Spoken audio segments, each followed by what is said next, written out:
How's everyone doing, guys? Cody, guys, back again, drop yet another video. Right, guys, as you can tell from the title of this video, it's going to be how to identify if your loved one or your partner has become addicted to drugs in prison. Now, substance abuse is rife amongst prisoners, guys, within prison. Some people enter the prison system as addicts, right? They've dabbled in drugs, or the hardcore addicts to Class A drugs, heroin, crack cocaine, goes on, and then obviously Cat B, Cat C drugs and everything else, right? Some people enter the prison system, guys, having never taken drugs in their life, and become addicted on drugs or start dabbling in prison because, and there's many different reasons why people take drugs in prison. One is peer pressure, because like they're being pressured into it. Some people get spiked and then become addicted that way. I'm talking about spice and things like that. Some people use it as a coping mechanism to escape the reality of prison, because prison's very depending on what prison you're in and what regime you're in, prisons can be very mundane, like depressing places and stuff. And like I say, some prisons you're locked up 22, 23 hours a day. And you know what, like I say, addiction is rife and stuff. And you might not see it from a family perspective on the outside. You might not necessarily see it and stuff. You go on a visit, he looks all right, or she looks all right, because obviously we've got female prisoners as well. But there's certain signs to look out for. Now, if you're in prison, right, in the prisons I've been in, we don't handle cash, we don't handle money, right? So money gets sent into you on a postal order or a PTS payment, which is an electronic payment, goes into like your private cash, and then it drops down into your earnings once a week, twice a week, so you can buy canteen items, toiletries, foodstuffs, things like that, right? So people are often ask, how do you buy drugs in prison? Now, there's different ways it can play out, right? Now, some lads, if it's small amounts of drugs and stuff that they've got on tick and stuff, the dealer will say, right, when the money clears on, say it's a Friday, they'll say, right, they'll walk down to the kiosk, which is like a job centre point, electronic computer encased in an aluminium structure, and they'll say, right, the drug dealer will stand with the user and say, right, you owe me 20 quid. So, and then the drug dealer will order what he wants to the price of £20, right? At the end of it, the prisoner that's the addict, because obviously you've got to put your fingerprint on it for it to check out, so they know it's definitely you, puts the fingerprint on, that's cashed out. It might arrive on Wednesday. The addict will take, the drug dealer will go to the cell, say, right, where's my canteen? Takes the canteen, takes it back to his cell. That's one way. If you move in, if you owe larger amounts, then there's another way to do it, right? And this, it sounds quite complicated, but it's actually very, very easy. So, say you've got 4 people. 2 of them are in prison. One's an addict. One's a dealer. Right? The user wants drugs from the dealer, but the dealer might not trust the person, right? And say, right, well, I'll tell you what, I'll give you the drugs, but first, you've got to get money to me. Right? So then what will happen is, on a mobile phone or on the prison phone, some people are stupid enough to do that, the drug user will ring his missus on the outside. His missus on the outside will be passed a phone number for the drug dealer's mate on the outside.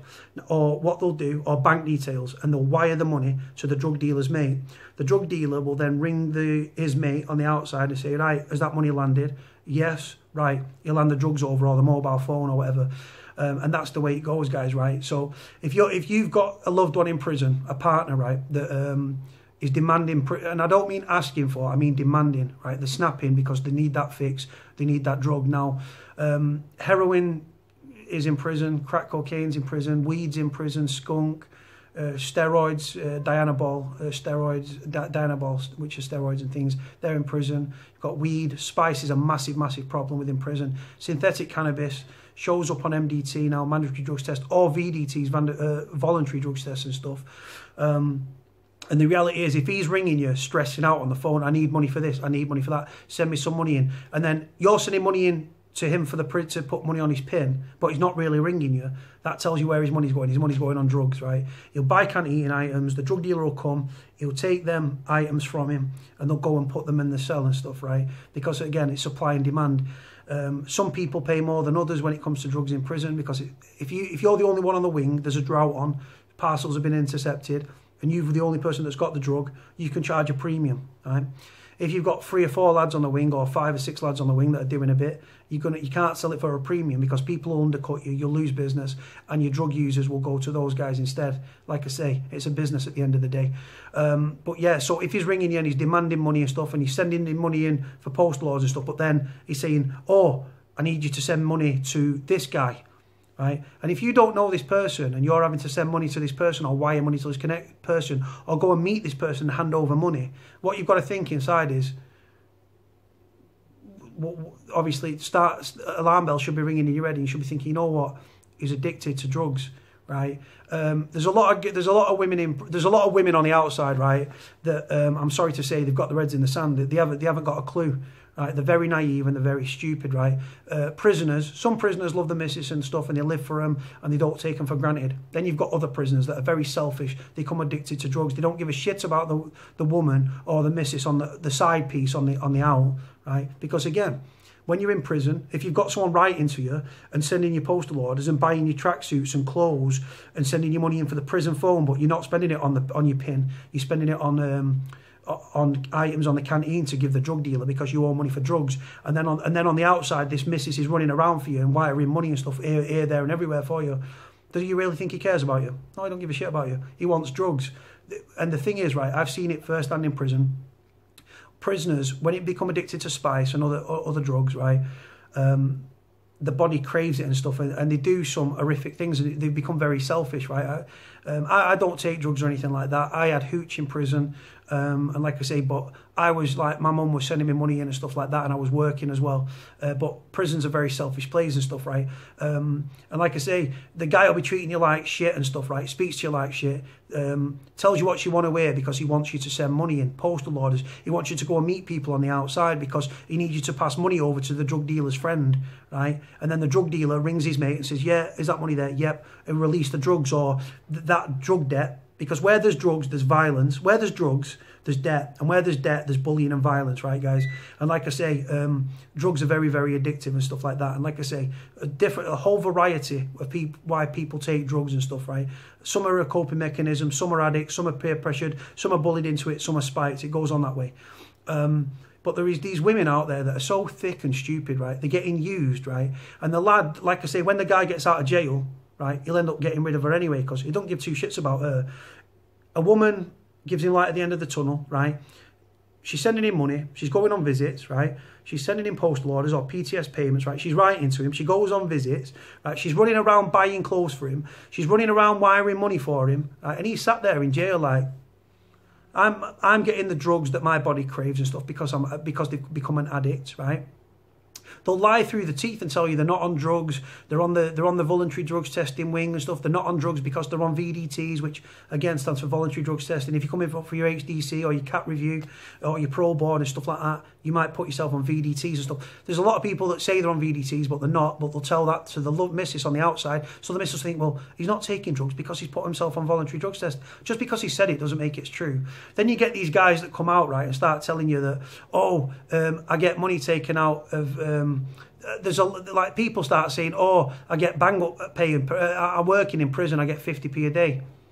You're not working then if you're getting 50p a day. 50p a day in my experience is unemployment. And you can, that sounds crazy, doesn't it? You can be on unemployed dole in prison. It's 50p a day, Monday to Friday, right? So you get £2.50. If you're in a single cell at the end of that week, they'll take £1 off you for your telly. If you're in a double cell, they'll take 50p from you and 50p from your cellmate for the TV, right?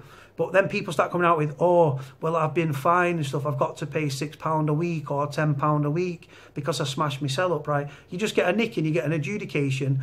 You can get extra days added, but that's rare these days. Like I say, you can get CC, which is cell confinement. Like I say, you can be put on restriction of privileges and stuff like that. You could be there's loads of different punishments they can give you and stuff like that. Do you know what I mean? They can put you in a seg, they can put you on CC. But people coming out with excuses like, oh, I've got to pay £10 a week because I smashed my cell up.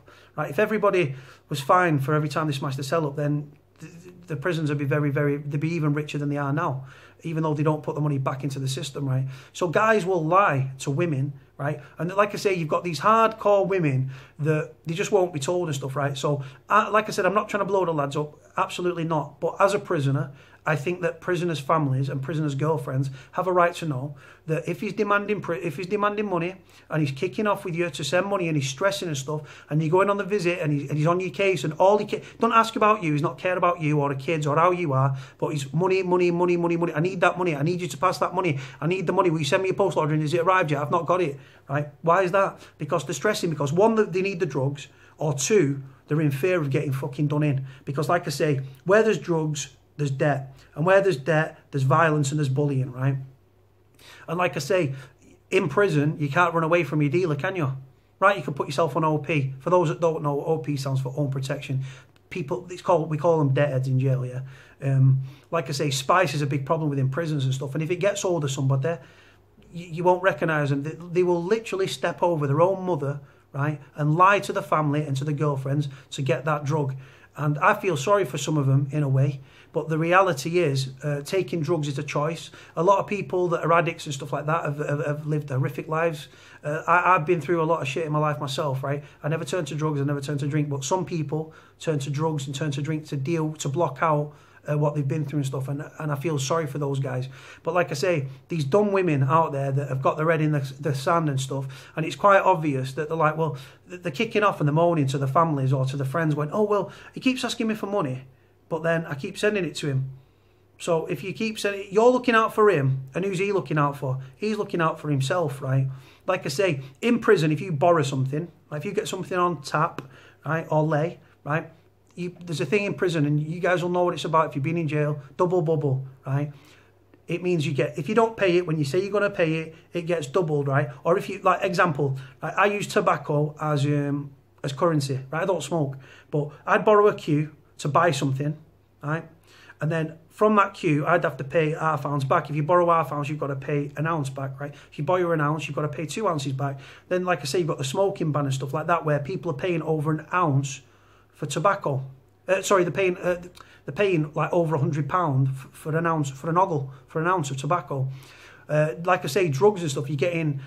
There's so much drugs in prison that the overall price of drugs has actually come down, but you're actually getting less drugs, for your money.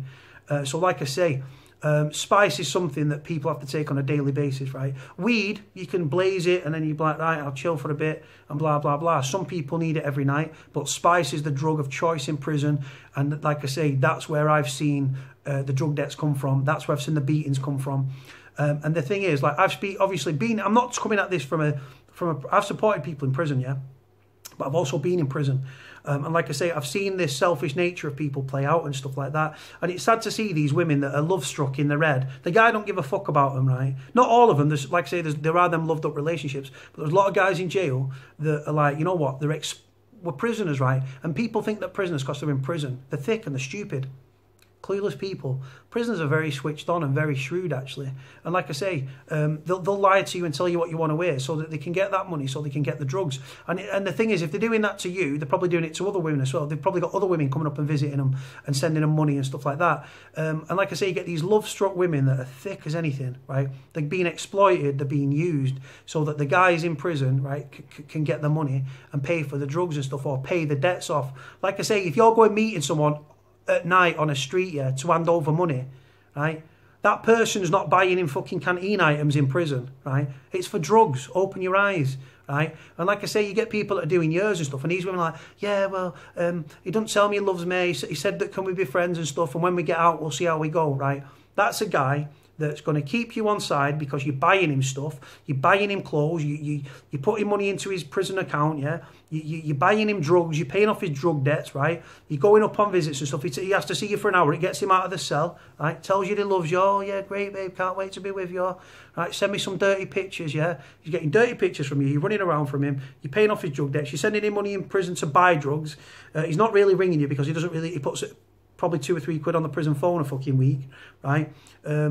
You're sending him money in for canteens, you're going on visits, the cost to get to the visits, petrol, the hour on the visit, the food that you buy on the visit, right? So he's sat there like this, ooh, he's absolutely loving it, and you're being taken for a fucking ride. But like I say, these women, some of them need to open their eyes and stuff. Like I say, addiction's horrific and stuff, and like I say, people take drugs for many different reasons. But at the end of the day, taking drugs in prison is a choice. Now, like I say, prison is mind-numbingly boring. You overanalyze your life. Every problem you've got is magnified by about 1,000 and stuff. But the reality is, there's a lot of people and a lot of families and a lot of partners that have been taken for rides because addiction and stuff. And like I say, I fell out with people in jail because addiction riddled them, and they started stealing from other cleaners and stuff like that, and other lads. They start stealing toiletries and stuff like that to get that drug. They'd steal from their own mother, right, to get that drug and stuff. And it's sad state of affairs to see. But addictions are horrible things, and substance abuse is rife amongst prisoners. Like I say, strange ways. You lock behind your door 22, 23 hours a day.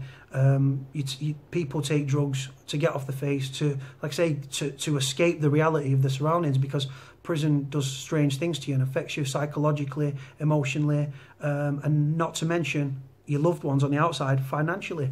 And it's as simple as that, guys. Right, I'm going to leave this video here, guys. If you need any more information, I'm happy to divulge and to go into it more. Very grateful for your time. Like, comment, subscribe, and I'll speak to you all soon, guys. God bless. Bye.